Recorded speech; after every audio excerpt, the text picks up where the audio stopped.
L'éthique à Nicomaque d'Aristote, livre 9e, chapitre 11. Autre question. A-t-on plutôt besoin d'amis dans la prospérité que dans l'infortune ?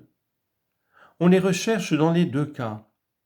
Les gens malheureux ont besoin qu'on les aide. Les gens heureux ont besoin qu'on partage leur bonheur et qu'on reçoive leurs bienfaits, car ils veulent faire du bien autour d'eux.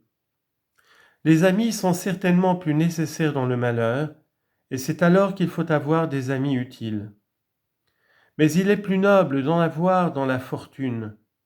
On ne recherche dans ce cas que des gens de mérite et de vertu.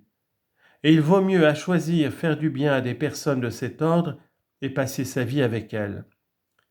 La présence seule des amis est un plaisir dans la mauvaise fortune. Les peines sont plus légères quand des cœurs dévoués y prennent part.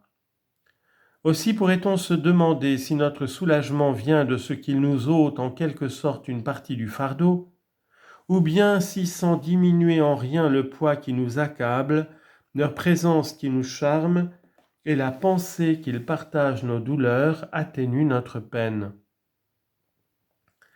Mais que ce soit pour ces motifs ou pour tout autre, que nos chagrins soient soulagés, peu importe. Ce qu'il y a de sûr, c'est que l'effet heureux que je viens de dire se produit pour nous. Leur présence a sans doute un résultat mélangé. Rien que de voir ses amis est déjà un vrai plaisir. C'en est un surtout quand on est malheureux. De plus, c'est comme un secours qu'il nous donne contre l'affliction. L'ami est une consolation, et par sa vue et par ses paroles, pour peu qu'il soit adroit, car il connaît le cœur de son ami et sait précisément ce qui lui plaît et ce qui l'afflige. Mais, peut-on dire, il est dur de sentir qu'un ami s'afflige de vos propres chagrins, et tout le monde fuit la pensée d'être un sujet de peine pour ses amis. Aussi les gens d'un courage vraiment viril ont grand soin de ne pas faire porter leur douleur à ceux qu'ils aiment.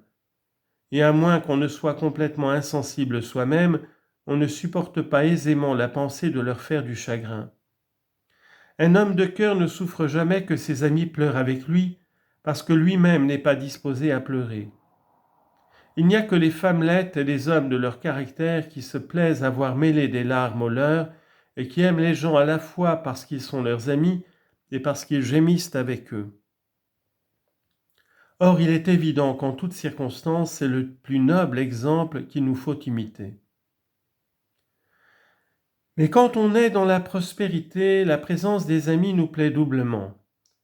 Leur commerce d'abord nous est agréable, et ils nous donnent cette pensée non moins douce qu'ils jouissent avec nous des biens que nous possédons. Il semble donc que c'est surtout dans le bonheur que notre cœur devrait se plaire à convier nos amis, parce qu'il est beau de faire du bien. Au contraire, on hésite et l'on tarde à les faire venir dans le malheur, car il faut leur faire partager ses peines le moins qu'on peut. Et de là cette maxime, c'est assez que moi seul je sois infortuné.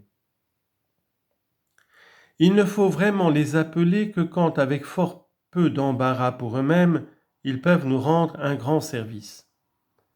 C'est par des motifs tout contraires qu'il faut se rendre auprès d'amis malheureux sans être appelé, et en ne suivant que le mouvement de leur cœur, car c'est le devoir d'un ami de rendre service à ses amis, surtout quand ils en ont besoin et qu'ils ne le demandent pas. C'est à la fois pour les deux amis et plus beau et plus doux. Quand on peut coopérer en quelque chose à la fortune de ses amis, il faut s'y mettre de tout cœur, car ils peuvent là aussi avoir besoin que des amis les aident. Mais il ne faut point être empressé à prendre une part personnelle aux avantages qu'ils obtiennent, parce qu'il n'est pas très beau d'aller avec tant d'ardeur réclamer un profit pour soi-même. D'un autre côté, il faut bien prendre garde aussi de déplaire à ses amis par un refus et de leur montrer quand ils offrent trop peu de gratitude, ce qui arrive quelquefois.